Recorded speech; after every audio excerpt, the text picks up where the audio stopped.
باخذ In today's class, I am going to teach you about local regulation of circulation and edema. It's not safe, it's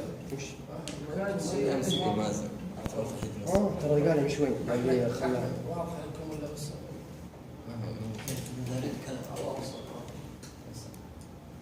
Only one slide is there, my name is there, forget that slide.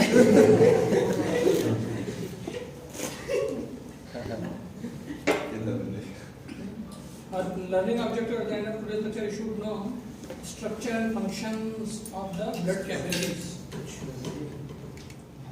Capillary blood flow and capillary tone.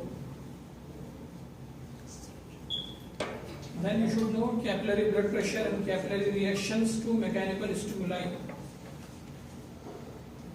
The triple response. Tissue fluid formation and drainage. Forces controlling fluid movement across the capillary wall. Okay. Then edema, definition, causes and types. And lastly, the factors regulating coronary circulation. These are the objectives in today's class. So how much slides you can expect? 100. No, about 30. 35, 30 by 30 something. 349 I covered, minimize the slide because everything is detailed. minimize 3, 6, 8 objectives are there. Okay. Inshallah, discuss one by one. Capillary circulation. Okay. The blood capillaries are thin narrow vessels which form network connecting the arterioles and the venues. You know that capillaries, they are connecting the arterioles and venues and they form the capillaries. Okay. And they are responsible for exchange of gases and materials between blood and tissue cells. Okay. They are responsible for exchange of gases and tissue materials. Okay. Whatever the things reaches to the cells and tissues through the capillaries. Okay. Therefore, they are called exchange vessels. The cells receives the nutrition, oxygen, other things, and cells also use the waste metabolic product. So that's why it is. They are called as the exchange vessels. Now the structure of the capillaries. The blood capillary is about 10 microns in diameter and about 500 to 1000 microns in length. In length, 500 to 1000 microns. Diameter is about 10 microns. So diameter is very small. 10 microns is very small. The human body contains about 10 billion capillaries total. 10 billion capillaries with a total surface area estimated to be 500 to 700 square meters. Okay. The total, the human body contains 10 billion capillaries and the surface area is very much increases because of more number of capillaries. So surface area reaching about 500 to 700 square meters. 500 to 700 meters. Okay. So that is the total surface area. Because they are the main exchange vessels to the cells.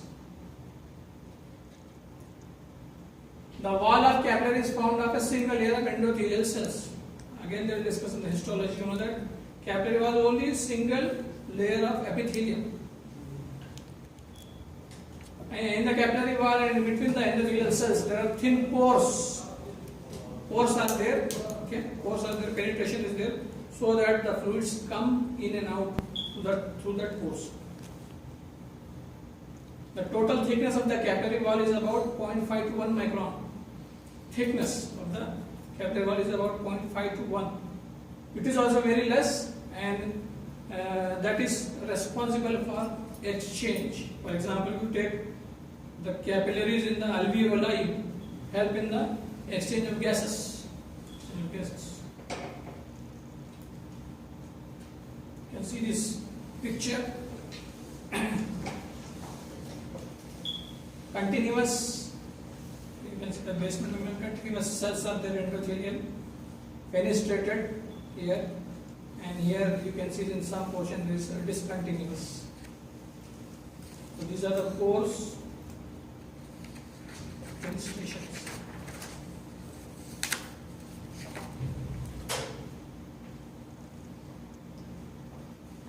The arteriolar ends of the blood capillaries are surrounded by a small ring of smooth muscle fibers. You know that is the precapillary sphincter. So that sphincter, they are innervated by the sympathetic. That sphincter, you know that it's sympathetic stimulation, constriction, and inhibition, dilatation. Okay, and they regulate blood flow to the capillaries. So precapillary sphincter that regulate blood flow to the capillaries. Okay, that regulate the blood flow to the capillaries. Like arterioles, the sphincter receives vasoconstrictor impulses from the vasomotor center. It is situated in the middle of the medulla. So this is how the blood to the capillary is regulated because of this precapillary sphincter. Capillary blood flow and the capillary tone. Okay, the flow of blood in the capillaries is very slow. The rate of capillary blood flow is very slow compared to other blood vessels. Capillary rate of blood flow in the capillaries is very slow. It is about 0.5 millimeter per second. You can imagine it is ranging from 0.5 to 1 millimeter per second. So very slow. Why the blood is very slow? For change of Yes, exchange of materials. That's why the blood is very less. Exchange of materials. Okay. There is no parasympathetic stimulation Yeah. in a patient? Yeah. Huh? No, there is no parasympathetic stimulation. No, the blood flow is controlled mainly by the pericapillary sphincter. Which is innervated only by sympathetic. Yes. And it will give more time for the exchange of the materials between the blood and the tissues. The blood flow in the capillaries is intermittent. There is no continuous blood flow. Intermittent blood flow. Because they show alternating periods of closure and opening. Capillaries show the period of closure and openings. So that's why the blood flow is intermittent. Okay. It is seen that it is about 6 to 12 times per minute, opening and closing of these capillaries. This is called as alteration phenomenon or vasomotion. So what is vasomotion? A period of opening and closing of the capillaries. How much time is this frequency in the 6 to 12 times per minute. 6 to 12 times per minute. This is called as vasomotion or alternation phenomenon. Alternation, opening and closing. You can see here.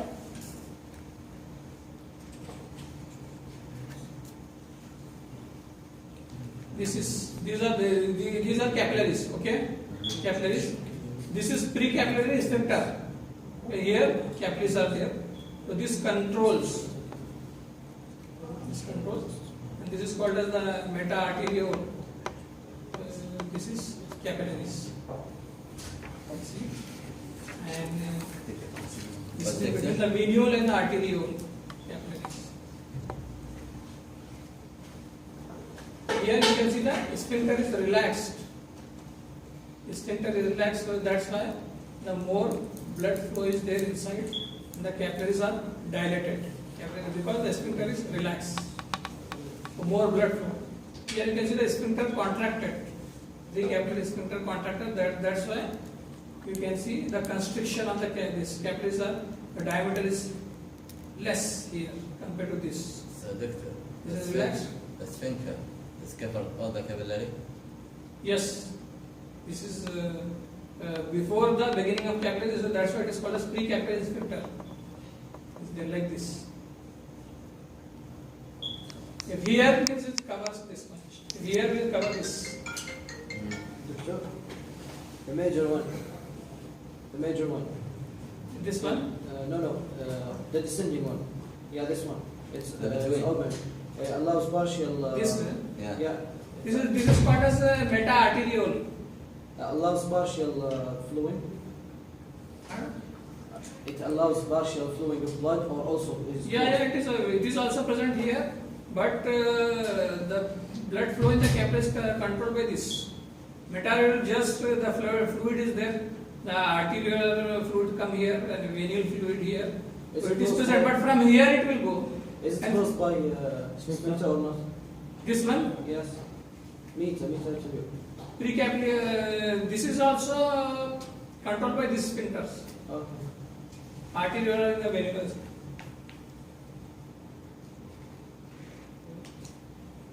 At resting tissue, the majority of capillaries are closed. At rest, if you suppose you are at rest, so 90% of the capillaries closed. Okay, only 10% are open.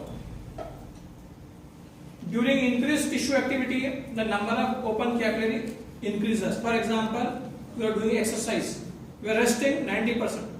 You are doing exercise, severe exercise means again many capillaries will open. The percentage of opening of capillaries increases. If all capillaries open simultaneously, this leads to accumulation of blood in the dilated capillaries. So this is, I am showing the significance of closing of more artery and opening of less. So what is the significance? Suppose if all the capillaries open simultaneously, this leads to accumulation of blood in the dilated capillaries. You know that if all are open, more blood is accumulated. Okay? This leads to what? Accumulation of blood in the dilated capillaries. So decrease in the venous return. If more blood is in the capillaries accumulated, so the blood returning to the heart through the vein, that is called venous return. Venous return decreases. When the venous return decreases, okay, decreased cardiac, you know that the relationship discussed in the previous class, decreased cardiac output, decreased arterial blood pressure, okay, leading to shock. That is the significance. At rest, you can see many capillaries are closed, only less open. Whenever there is increased activity, then some of the capillaries, they are open. Okay, it's clear. So is there any disease or event related to this condition?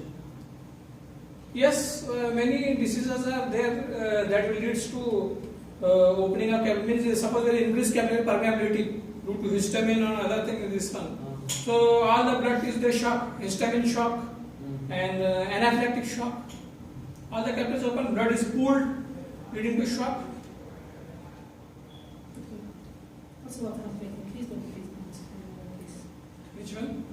Decreased cardiac output. Decreased cardiac output and decreased arterial blood pressure. Decreased Arterial blood pressure decreases.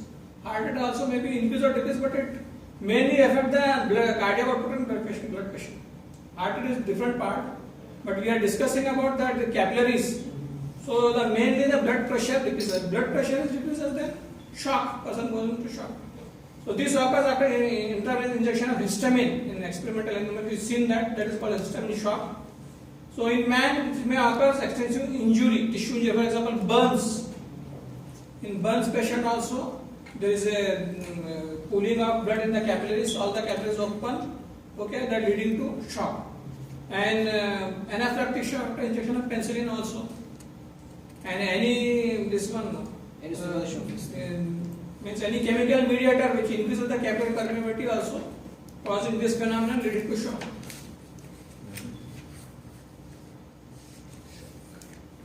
Now I'll discuss about the capillary blood pressure. Normal capillary blood pressure is about, I am discussing about the systemic capillaries. So this you should concentrate on systemic capillaries. I am not discussing the renal capillaries, because renal is, you will learn in the renal block. Okay. So systemic, you know that capillaries has two ends in the picture. One is the arterial end and another is the venous end. You know, Yeah. because the capillary is in between the arterial and venous. Okay. So the normal capillary blood pressure, okay, 25 to 40 millimeter of mercury at the arterial end. And 10 to 15 millimeter mercury at the venous end of the capillaries. So venous end, the pressure due to veins, the blood flow is slow. That's why this pressure is less. In veins, you know that. Okay, and the arterial end it is 25 to 40. It's clear? Yeah. So which one is more increased during exercise? I will discuss later. Okay. You will come to know how it is increased when it is increased. Okay. it is affected by some factors. Okay. Number one is the condition of the arterioles. Dilatation of the arterioles, that increases the capillary blood flow, increase capillary blood pressure. Both in the artery and the veins. Which one? Both ends. To increase the pressure. Yeah. The total capillary pressure increases. Then constriction is reverse. Constriction of the arterioles, decrease capillary flow, decrease capillary blood pressure.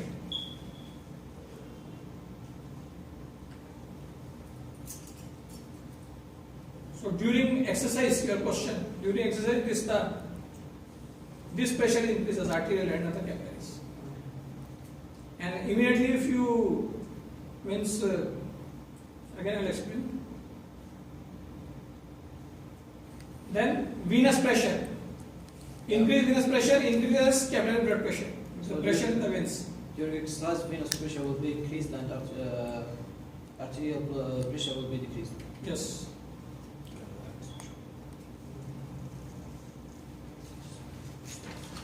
Now the next objective is the triple response. Okay, so this is triple response. Triple, you know? Yeah. Triple means three. Okay, triple response. What do you mean triple response?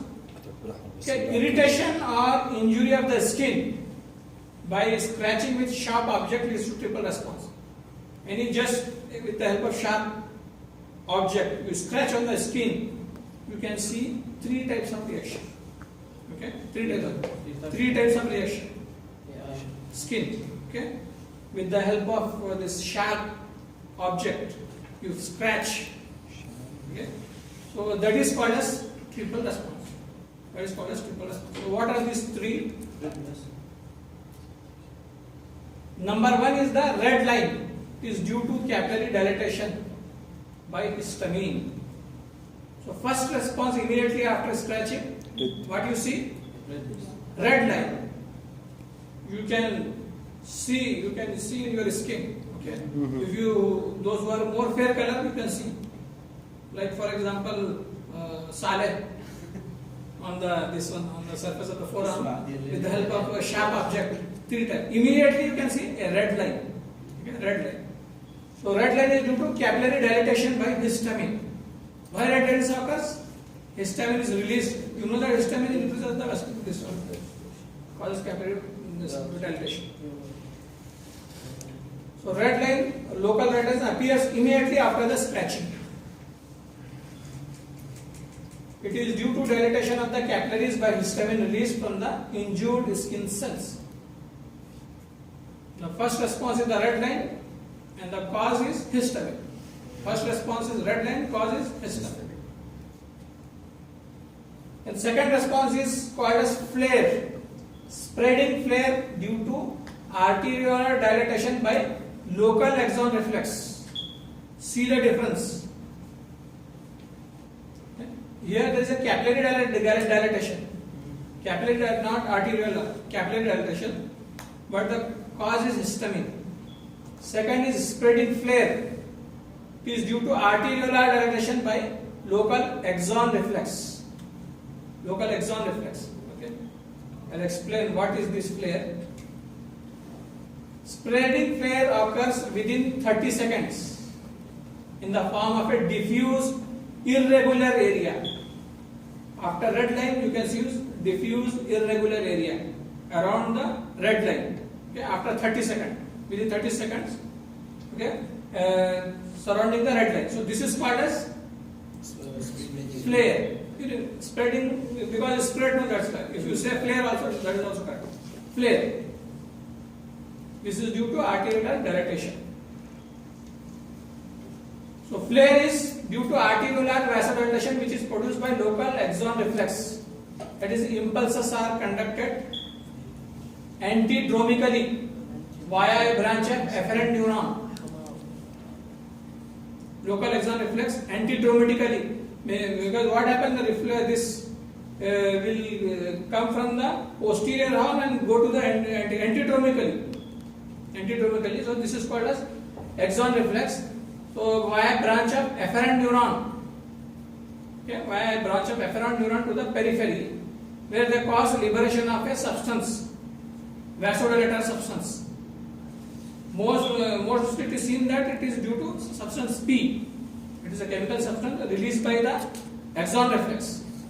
So this causes arteriolar vasodilation. So the second response is flare. Cause is arteriolar vasodilation caused by axon reflex releases substance P. Okay, axon reflex released by substance P. Release or release? Release. يعني Secrete. Doctor, so the flare it means the pain. Huh? Flare it means pain. No, not pain. Flare means just diffuse irregular swelling. Huh? Redness, but not swelling, diffuse irregular things, spreading. Swelling is the third part. Swelling is the third part. Is clear? Then the last reaction is local edema. It is called as VEAL. WHEAR. EAL. Okay, VEAL. Redness, flare. The third is VEAL. VEAL is what? Local edema. Why edema occurs? This is due to capillary dilatation by histamine. Same like first part. First part also capillary dilatation by histamine, and this last also same. Doctor, this edema shift outside the capillaries, right? Edema? Shift outside the capillaries. Yeah. That leads to swelling. It is due to the capillary dilatation which causes increased capillary permeability, accumulation of excessive fluid, edema. Okay? Triple response, 3 reactions: redness, flare, VEAL. Clear? Doctor, about flare, just if you Flare. It is means it occurs within 30 seconds around the redness, irregular diffuse area. This is called as flare. Okay? Flare is why flare is occur? It is due to arteriolar dilatation. Why it is occur? Because of axon reflex. Axon reflex that releases or secretes substance called as substance P.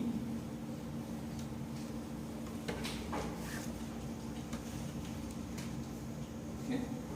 Now we will discuss the dynamics of fluid exchange through the capillary wall, tissue fluid formation and drainage. This is one of the objective for you. So you know that cardiovascular system is a closed system. Okay, the blood does not directly contact with the tissues. So only the tissue fluid will reach the tissues and cells. Okay.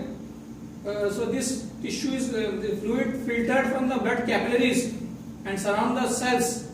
This is called a tissue fluid or the interstitial fluid.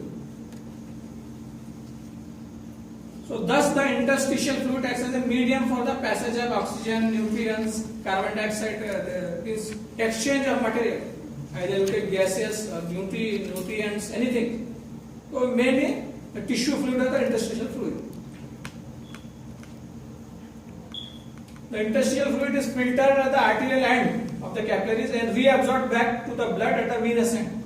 So see the difference. At the arterial end, filtration occurs.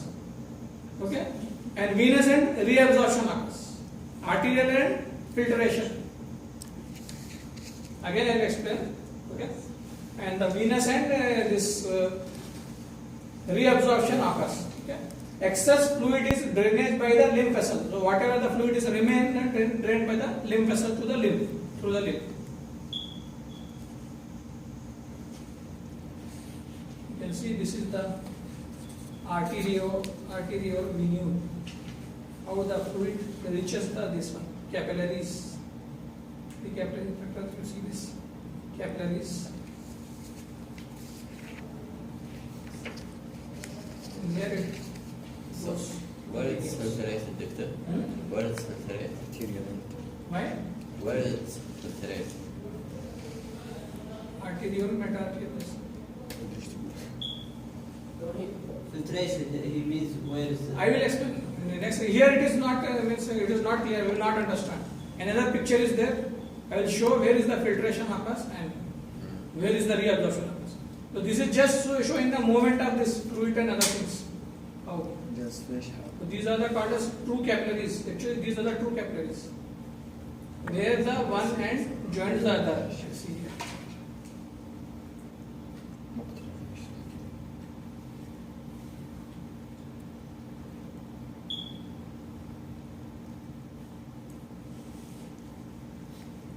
See here. This is the arterial end. This is filtration. Okay? This is filtration. طيب. Filtration. And here reabsorption. Reabsorption. You can see the pressure is about, if you take an average pressure of 32 millimeter mercury at the arterial end. Okay? And if you remove the osmotic pressure, that is 22. So the 10 net pressure is plus 10. So that will help in the filtration. So because of this 10 plus 10 millimeter mercury pressure, This has to be reduced. not reduced, the pressure, actual pressure is this one. Don't confuse with the actual pressure. I am explaining why filtration occurs, why reabsorption occurs. I am explaining why filtration occurs, reabsorption occurs at the arterial and venous end. Okay, so the normal pressure 32. Okay, if you remove this osmotic pressure due to osmotic plasma proteins, if you remove this pressure also out of this, so there is a again plus 10 millimeter mercury. There is a net pressure is there. That is the force help in the filtration. Plus 10. This is a force help in the filtration. Fluid goes from this to interstitial fluid. So this is called as filtration. Filtration of what? Of pressure? Filtration. This is Filter. Of what? Fluid is filter. Body fluid is filter. From here, from the capillaries filter. Filtration. Okay. And you see here the venous and capillary pressure. You know that if you take average 15 millimeter mercury, 15 you take. Okay. Then again there is the osmotic pressure is there. If you want to remove this osmotic pressure, so 15 minus 22, it will become minus 7. Minus 7 is a suction force. Suction reabsorption. Okay. So the net pressure at the venous end is minus 7. So that leads to, you see this reabsorption fluid. Fluid from the interstitial tissue comes to the capillaries. Filtration is not exactly means the filtrate the fluid. It's just about giving the nutrition to the. Yes. So this is filtration and this is reabsorption. So the difference between blood pressure and osmotic pressure. Difference between Osmotic pressure and blood pressure. blood pressure and Osmotic pressure. osmotic pressure is the pressure created, represent the blood created by plasma protein. Blood pressure is different. This is the blood pressure is the lateral pressure exerted by the pumping action of the heart on the artery. Totally different. What's the role of the filtration? Filtration, rule of whatever after filtration reabsorption, whatever fluid is present in the interstitial fluid, that is collected by the lymphatics. So the first force, for the filtration, there's an uptake of the nutrients for the cells, Yes. and the other thing is the reabsorption, which is taking fluid back to the capillaries. Yeah, filtration of the interstitial fluid, not of the blood. Filtration from the interstitial space to And through the this blood capillaries. يعني يسوي filtration.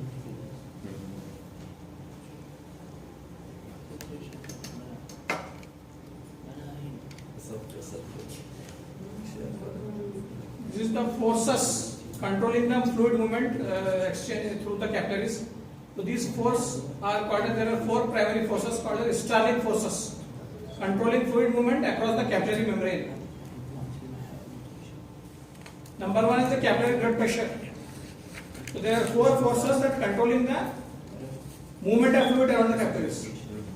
Number one is the blood pressure.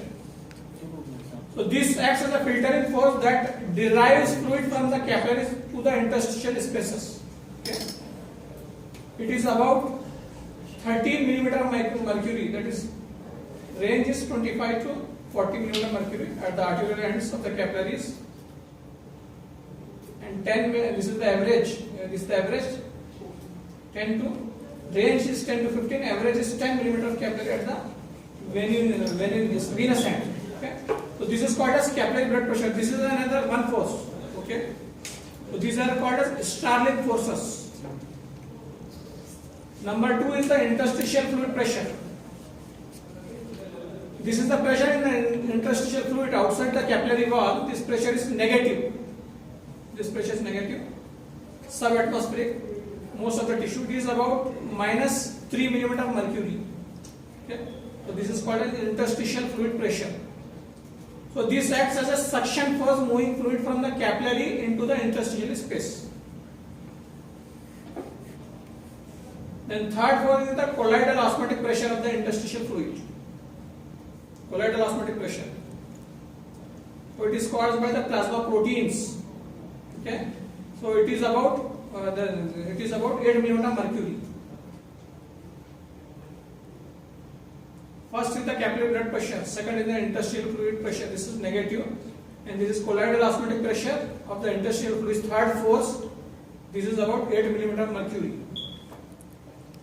Okay. It acts as a force moving fluid from the capillaries into the interstitial space. Colloidal osmotic pressure is a force moving fluid from the capillaries to the interstitial space. And the fourth one is the colloidal osmotic pressure of the plasma protein. This is different. So this colloidal or this pressure also called as oncotic pressure. Oncotic pressure. It produced by plasma protein, mainly albumin and globulin. Okay. So it acts as a reabsorbing force. It moves fluid from the interstitial spaces into the blood capillaries. Okay. And it is about 28 millimeter mercury, ranging from 25 to 30 millimeter of mercury. So there are 4 Starling forces. Okay. Then the net force for fluid movements through the capillary wall. Net force is the difference between the outward force and inward force. Okay. Net force, how we can calculate it? From the subtract from the outward force inward force. Okay. What is outward force? Force moving fluid out. Inward force moving fluid into the capillaries. This one. Inward force is the force moving fluid into the capillaries, from the interstitial fluid into the capillaries.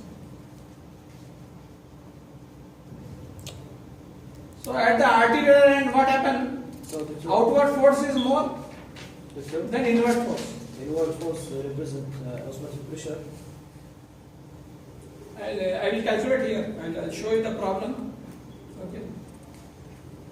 So at the arterial end of the capillaries, outward force is greater than the inward force. Outward force is capillary blood pressure. Inward is the osmotic pressure. Okay. So I shown on the diagram, filtration occurs, same thing. Outward is more, inward compared to inward, that will leads to filtration. So you can see the net force 30, all pressure 30 plus 3 plus 8 minus 28 osmotic pressure. You can see there is a net force of 30 millimeter mercury. So this 13 millimeter mercury, what happened? It causes filtration. So more pressure is there, filtration at the arterial end of the capillary. The inward force caused by the osmotic pressure. So the direction of this force will cause fluid to move from the capillaries into the intestine. That is called as filtration. What is filtration? It will fluid move from the capillaries into the interstitial space. Why? Because of this outward force is more than the inward force. So the net pressure is 30 millimeter mercury plus 30 millimeter mercury. The excess fluid is returned by the lymph node. Yeah. At the venular end, you know that venular end the inward force is less because the pressure is less. Capillary pressure at the venous end is 10 to 15. Okay. Then outward is more. Outward is more. Okay. You can see the net force 28 minus 10 plus 3 plus 8. Okay. This leads to 28 minus 7. 28 minus 7. 28 minus 7. So this leads to reabsorption of the fluid. So direction of the net force will cause fluid to move from the interstitial space to the capillaries. That is called as reabsorption. Now edema. The next objective is the edema. What is edema? Collection of the fluid. Collection of the fluid. Edema. Interstitial. In the interstitial tissues. Okay. Collection of the fluid. It means swelling of the tissues due to abnormal accumulation of the excessive fluid, tissue fluid in the interstitial spaces. Okay. Causes and mechanism of edema. Number 1, increase of capillary blood pressure. Outward. That means increase, Outward. yes, filtration force. Filtration force. Increase of capillary blood pressure increases the filtration of the fluid from the capillaries, you know that, and the shift the fluid to the interstitial spaces, producing edema. So increase of capillary blood pressure may be due to increase of venous pressure. For example, examples are cardiac edema. Cardiac edema is means the causes that leads, cardiac causes leads to edema. Cardiac causes leads to edema. Means the causes are present in the heart but lead to edema. For example, congestive cardiac failure. You know that the fluid is collected in the lower limbs. Cardiac edema. This is congestive cardiac failure, also called as the right side cardiac failure. This is increase in the venous pressure. Why? Because there is increase in the venous pressure. Venous pressure is more. So that leads to increased capillary blood pressure, and increase in the filtration leads to edema. Due to increased venous pressure leads to increased filtration leading to edema. Okay. So that's when congestive cardiac failure. The fluid is collected in the interstitial space of the lower limb. Mostly seen the lower limbs are swelled. Other parts also leads to this one, congestive cardiac. So this is the mechanism. One of the example is the cardiac edema. Doctor, it can occur in the opposite way, like decrease in the osmotic pressure. When there is decrease in the osmotic pressure, no entering of interstitial or Yeah. inside the capillary. Yes, definitely. Then the second example in the increase in the capillary pressure. The second example is first the cardiac causes. Second is the pregnancy edema.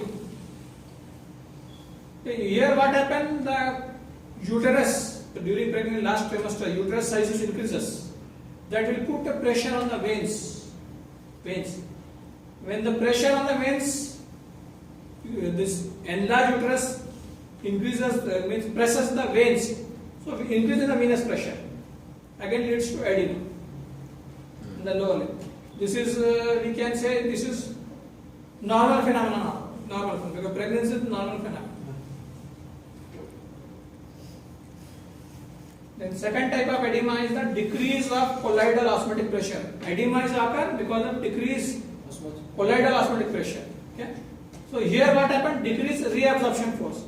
Reabsorption force decrease. That's why fluid is Accumulation. yes, accumulated. Decrease of colloidal osmotic pressure of the plasma protein usually occurs when the concentration of plasma protein decreases to 5 mg. What is the normal this percentage of plasma protein? 7. Yes, average 7 to 8, 7 to 9 like that. So if it is less than 5, leads to edema.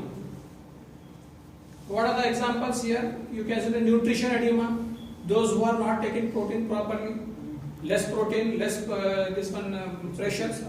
Yes. Then renal edema. For example, nephrotic syndrome. Why edema occurs in the renal nephrotic syndrome? Why occur? Nephrotic syndrome, no, protein loss is more. In nephrotic syndrome, protein loss from the urine is more. decrease protein. So this is another example. One is the nutrition edema, renal edema. And third type of edema is due to increase of capillary permeability. This is the third variety. In this case, edema occurs because of increase in the capillary permeability. Increase of capillary permeability occurs if there is capillary dilatation due to release of vasodilators, we have discussed already. And the example of triple response, increased capillary permeability, edema is there. Okay. For example, histamine or kinins. Usually is in allergic edema. Anybody means some insect bite, immediately you can see the edema of the particular part. Why? Because of release of histamine. Histamine causes increased vascular permeability. Inflammatory edema due to release of kinins and histamines. Swelling occurs during inflammation. And the fourth variety of edema is called as obstruction of the lymph vessels. Here the edema occurs due to obstruction of the lymph vessels. Because you know that lymph vessels, they collect the extra fluid. Extra fluid from the interstitial tissues. When there is obstruction in the lymph vessel, leads to edema. So this is decrease of lymph drainage, because the excessive fluid will not drain into the lymph. Excessive fluid is remain actually drained by the limbs, as I said earlier. You ask me, the function of lymph, which collect. Here what happens is obstruction of lymph vessels due to some tumor cells. Tumor cells, for example, you can say tumor cells, anything means that causes obstruction of the lymph vessel leading to edema. Lymphatic obstruction, decrease of lymphatic drainage from the affected part, lack of drainage of excess fluid which accumulates, lymphatic edema. Examples, you can see most common example, elephantiasis. Yes. This is Uchuraria bancrofti, parasite is there, lymphatic edema, lower limb. This is filarial worms. They obstruct. They are bigger in size. They obstruct in the lymphatic vessels. That will lead to edema. What is called as elephantiasis? Like The leg is like elephant. Bed को बोल दे रहा हूँ, bed के साथ जाइए, switch के साथ जाइए। So this is one of the example of obstruction of lymph vessels is elephantiasis. Okay.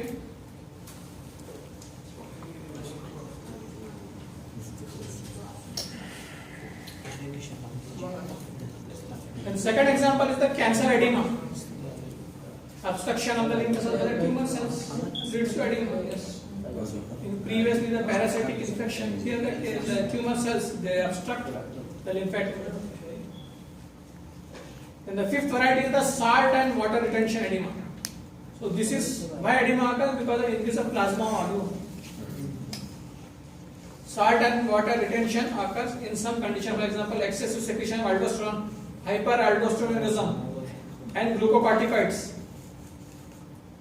Example is Cushing syndrome. Cushing syndrome, you can see edema. So this is due to salt and water retention.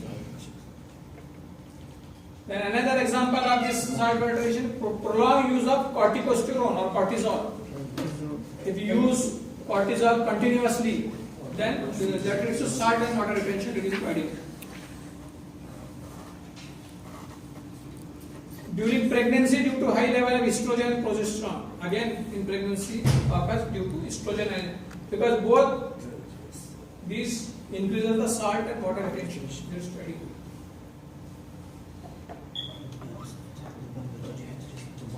Salt and water retention result from the effect of previous hormones on the kidney. These hormones increase of the sodium and water reabsorption. This is the mechanism how it is occurs. Renal tubules, increase of plasma volumes. If plasma volume increases the filtration to the capillary wall, leading to edema. So this is the mechanism of salt and water retention edema. Okay. All types of edema are visible. All type of All of them are visible. Yeah. Doctor, this is the same eclampsia. Same. pregnancy in eclampsia. Pregnancy, eclampsia. No, this is due to increase in the hormone estrogen in pregnancy, leading to edema. Slight type of edema you can see in the pregnancy. Due to salt and water retention, eclampsia.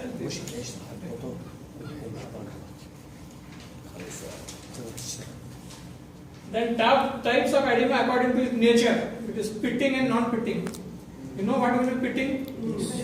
You put a pressure. 30 seconds. Yes. So that is called as pitting edema. Is called as also called as soft edema. Another is non-pitting edema. Example of pitting edema is cardiac edema. Means edema due to cardiac causes nutritional edema. Okay. This is a non-pitting edema. Example is mixed edema, hypothyroidism. You know that? What is hypothyroidism? Decreased secretion of thyroxine. That leads to mixed edema, collection of mixing interstitial fluid. Edema is there. If that person you press for 30 seconds, there will be no pitting.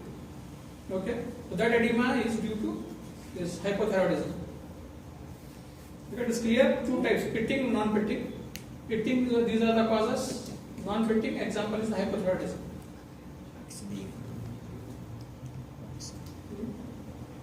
According to its location or distribution, edema may be local edema, localized edema of the triple response example. Edema is a one lean in deep vein thrombosis examples. Generalized edema, cardiac edema, nutrition edema, renal edema means edema due to cardiac causes, generalized whole body edema is there. And nutrition edema also whole body edema, upper limb, lower limb, and renal edema also whole edema. Okay.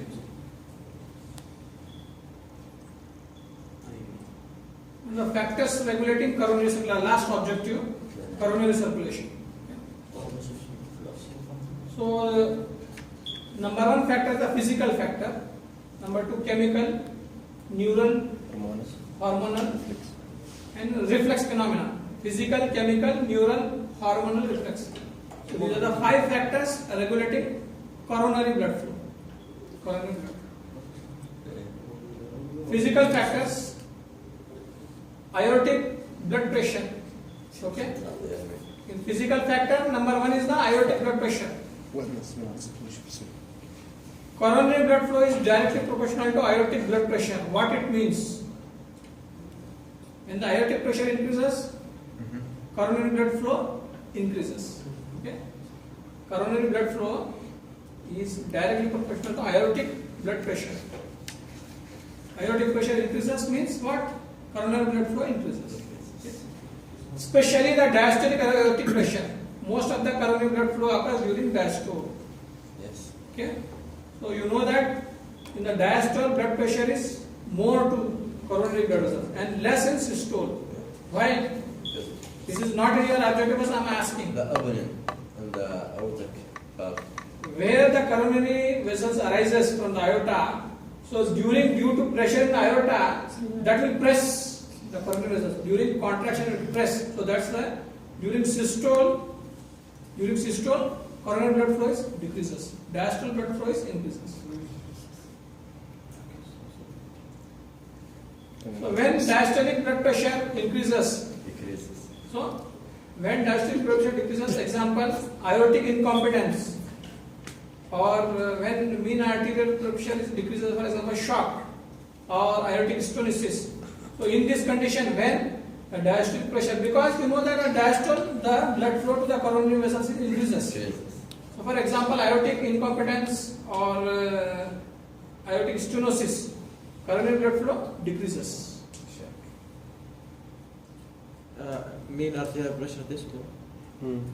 Yes, mean arterial pressure decreases. Mean arterial pressure decreases. For example, shock and aortic stenosis. Aortic stenosis, narrowing. So blood pressure and this mean arterial pressure decreases. Blood flow to the endocardial region is more severely impaired than is that to the epicardial region of the ventricle. So endocardium is severely injured in cases of this aortic pressure. And second factor is the heart rate. Excessive increase in the heart rate. For example, you can say paroxysmal tachycardia. Tachycardia, heart rate increases. When the heart rate increases, you know that diastolic pressure, this diastolic period is decreases. You know, in ECG, you can see that heart rate increases, the diastolic period is decreases. So when decrease in the diastolic period, decrease coronary filling. Okay. So that leads to decreased coronary blood flow. And cardiac output. Third cause is cardiac output. Coronary blood flow is directly proportional to cardiac output. Increase cardiac output, increase coronary blood flow. Decrease cardiac output, decrease coronary blood flow. Okay. Increase cardiac output, increase blood pressure in the aorta. Okay. Then plus reflex inhibition of the vagal vasoconstrictor tone. Andrips reflex, that is called as Andrips reflex, in which what happens? There is a reflex inhibition of vagal vasoconstrictor tone. Vagal parasympathetic. Inhibition means pressure increases. Okay. Coronary vasodilation and increase in the coronary blood flow.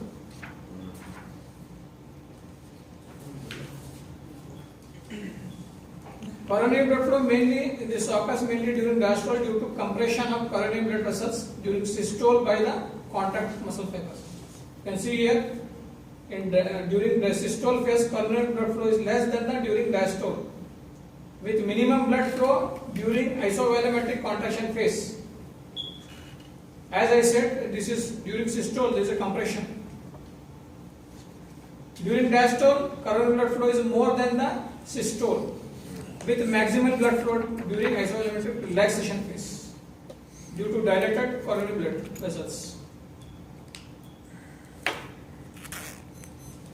The second factor is the chemical factors, in which metabolic factors, this is very important, metabolic factors. So increase in the cardiac metabolism, cardiac muscular activity increases, so increase in the cardiac metabolism. This leads to what happens? There is a decreased oxygen tension, means local hypoxia. When the cardiac muscle activity increases, leads to hypoxia. Okay, and again due to increased metabolism, increase carbon dioxide concentration inside the cardiac muscles. Because more metabolism, more carbon dioxide is produced and retained in the cardiac muscle. Okay. Then increase in the potassium ion, more metabolism, more potassium is retained.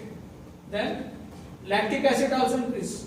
Then most important is adenosine. So all this increases. This oxygen decreases, carbon dioxide, potassium, lactic acid reduction.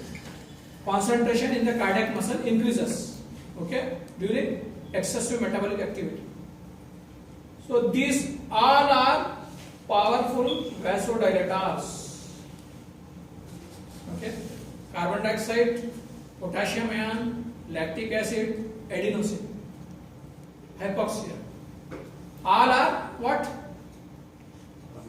Powerful vasodilators. This they causes vasodilation, coronary vasodilation, and increase in the coronary blood flow. Okay. Oxygen, this hypoxia is most effective coronary vasodilator, the most effective vasodilator. It produces coronary vasodilation through direct action on the coronary blood vessels. One is the dilatation. Second, releases the chemical substance such as adenosine, which is a potent vasodilator. Okay. Again, hypoxia releases adenosine. Here also adenosine is present. Again, hypoxia also releases this adenosine. So both powerful vasodilator and more blood increase in the coronary blood flow. Yes. So these are the metabolic factors. Drugs. Nitrates, angides, aminophylline, caffeine, and choline. These are the coronary vasodilators. Causes vasodilation, increases blood flow. Drugs.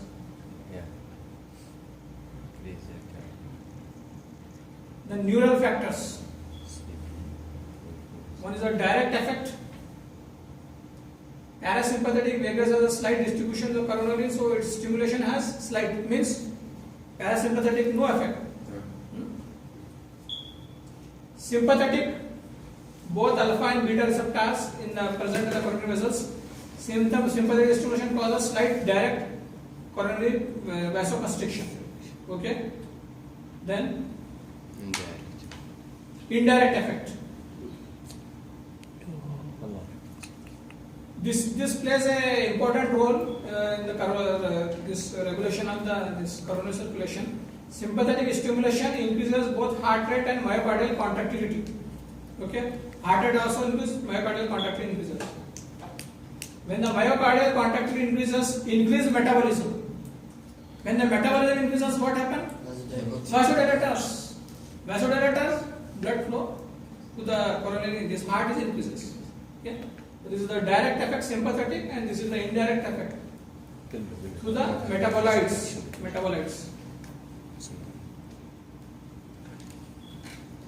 And hormonal factors, thyroxine, you know that it increases the basal metabolic rate, BMR, increase cardiac metabolism. Metabolism means vasodilator, blood flow increases.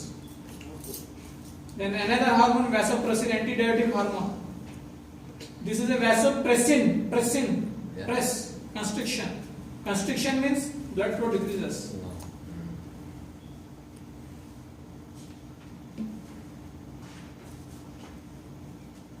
Reflex control, Andrews reflex, as I discussed previously. Increased venous return causes increased pressure in the right atrium. When the venous return increases, leads to increased pressure in the right atrium, because all the blood flow is collected by heart to the right atrium, leading to reflex increase in the coronary blood flow. Increased venous return increases the coronary blood flow. This is called as Andrews reflex. Increased venous return, increased coronary blood flow. When this occurs? During muscular exercise. Example is muscular exercise. Muscular exercise, venous return is increases the coronary blood flow. So that reflex is called as Andrews reflex. So this also controls the coronary blood flow. Then gastrocoronary reflex. This is another reflex. Okay. Gastrocoronary reflex. Distension of the stomach with heavy meal. Listen carefully. This is very important. This is very important. I will going to become a doctor. You see. Okay. Distension of stomach with heavy meal causes reflex vasoconstriction of the coronary blood vessels. If you take more food, heavy meal, distension of the stomach, so there is a vasoconstriction of the coronary blood vessels, leading to decreased coronary blood flow. Decreased coronary blood flow. So this is called as gastrocoronary reflex. So this reflex increases the coronary blood flow, and this decreases the coronary blood flow.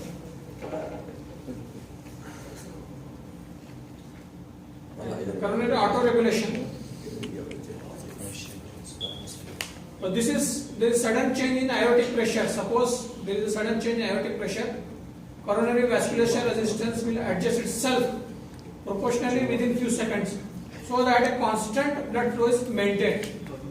So the range of autoregulation is between 60 to 140 millimeter of mercury. So this is myogenic theory, automatic theory, because of the muscles around the coronary blood vessels that regulates.